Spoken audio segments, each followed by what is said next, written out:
It didn't take long after the announcement of this more than $1 billion arms package for the Chinese government to make its displeasure known. More than half of this package includes a more than $600 million upgrade to an early radar warning system that's been operating here in Taiwan for almost a decade. There's also $330 million plus for anti-warship missiles, $85 million for air-to-air missiles, and all of this, the United States says, is to help Taiwan enhance its defenses as tensions continue to soar with Beijing. This comes just one day after an unidentified drone was shot down on Taiwan's outlying island of Jinmen, which sits just a matter of 6 miles or so, 10 kilometers from the coast of mainland China.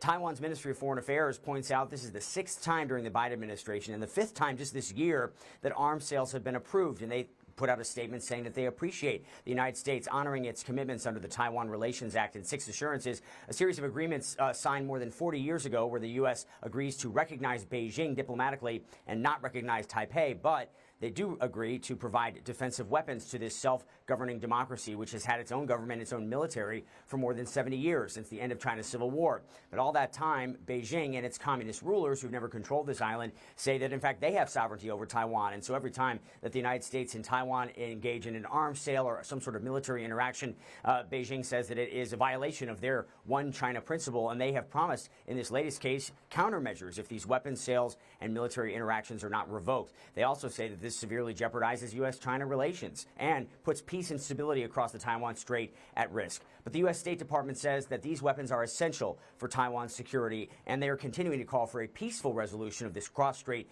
tensions, which have been escalating very much in recent weeks, especially this is now 1 month or so since the visit of the U.S. House Speaker Nancy Pelosi caused China to stage unprecedented military exercises that encircled this island. Of course, Taiwan claims that the Pelosi visit was simply an excuse and that the plans for those military exercises, which almost simulated a blockade of Taiwan, Taiwan says, they say those plans were in place for quite some time and China was just looking for a reason to make them happen. Will Ripley, CNN, Taipei.